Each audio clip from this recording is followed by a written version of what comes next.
playEngland must show pride in the badge against Pakistan. Route 129. England captain Joe Root insists the side must prove a point and bounce back from their first test defeat against Pakistan.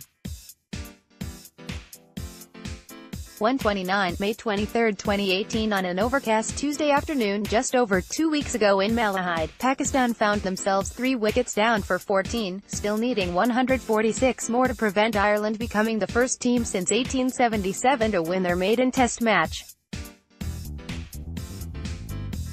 With a worrying recent history of fourth-innings implosions, Pakistan looked set for a defeat so ignoble it would define their time on British shores this tour, and highlight the malaise of their test team since, indeed, the last time they were in the UK just under 2 years ago.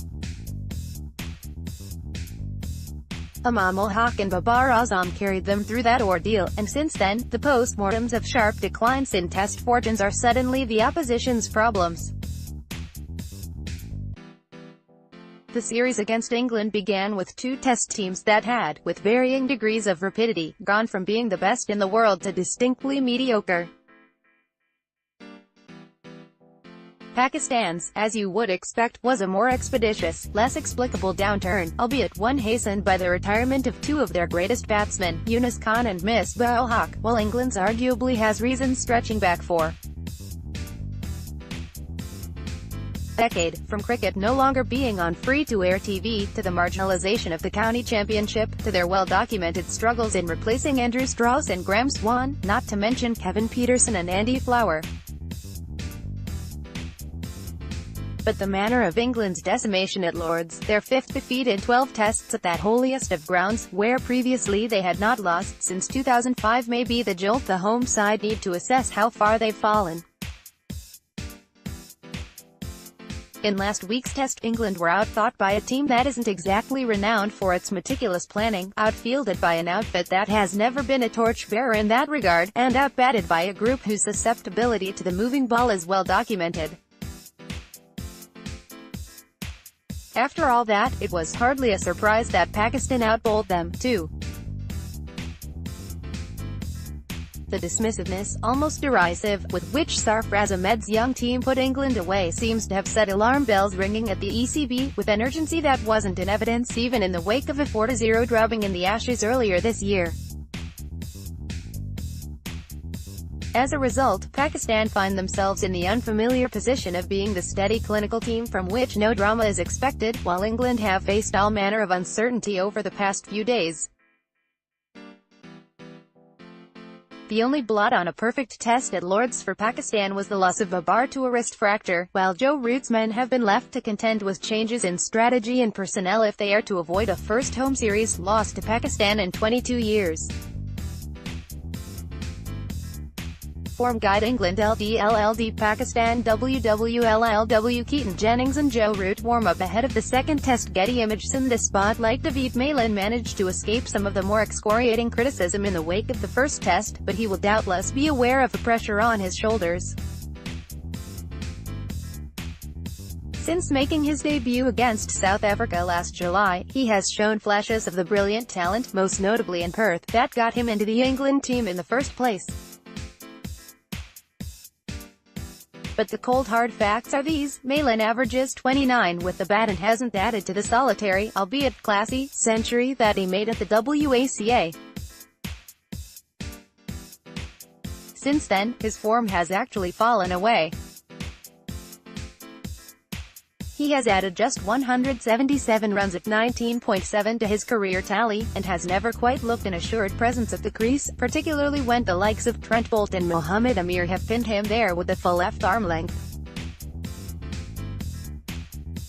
He will be acutely aware of the intensifying scrutiny on his place. It's hard to single out a Pakistan player in the spotlight. There wasn't one you could accuse of having a poor test match without coming off as incredibly churlish. But if you must, you could say that Shadab Khan has had better tests with the ball. He bowled 6 wicketless overs that went for 34 in the first innings, albeit in seam-friendly conditions. But his bowling in the second innings, especially when England got a couple of partnerships going, arguably failed to put them under the sort of pressure that Shadab's wizardry is capable of. He was a shade guilty of failing to exploit the rough his seamers had created. The 2 wickets he did get had an element of fortune to them, too, with a delivery to Stoneman keeping exceptionally low, and the wicket of Stokes off a long hop more down to the Englishman's shocking shot selection. Shadab can, and will, only get better, so England have one more thing to be wary of. Team news: as if England didn't have plenty to ponder already, Ben Stokes is a serious doubt with a hamstring injury, with a late decision expected before the toss.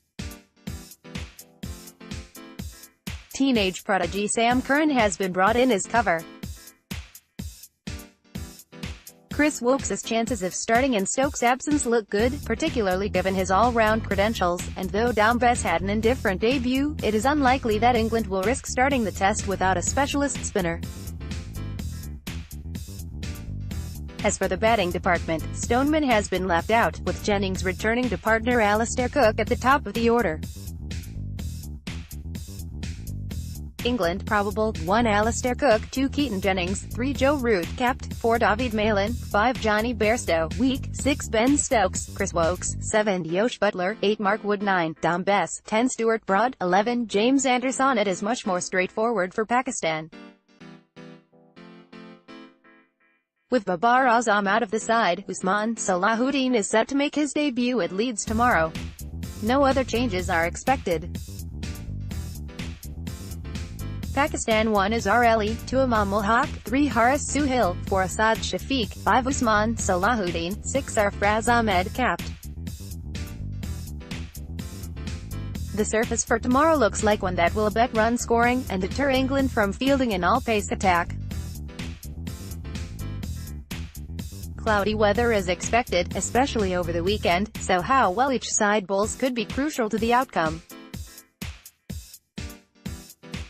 Stats and trivia: England have lost 6 and drawn 2 of their last 8 test matches. The last time they won was against West Indies at Lord's in September 2017, while England's last home series defeat to Pakistan came in 1996. Failure to beat Pakistan at Headingley would mean Pakistan haven't lost any of their last 4 test series against England. The most recent one, in 2016, was drawn 2-2, while Pakistan won the previous 2 in the UAE by margins of 2-0 and 3-0. Quotes: "It was very clear where we needed to improve from last week. We've had some good preparation, the guys have really worked hard, and now it's just doing it, going out and proving a point, putting a really strong performance in as a group and showing some pride in the badge." Joe Root expects a response from his team after their humiliation at Lord's.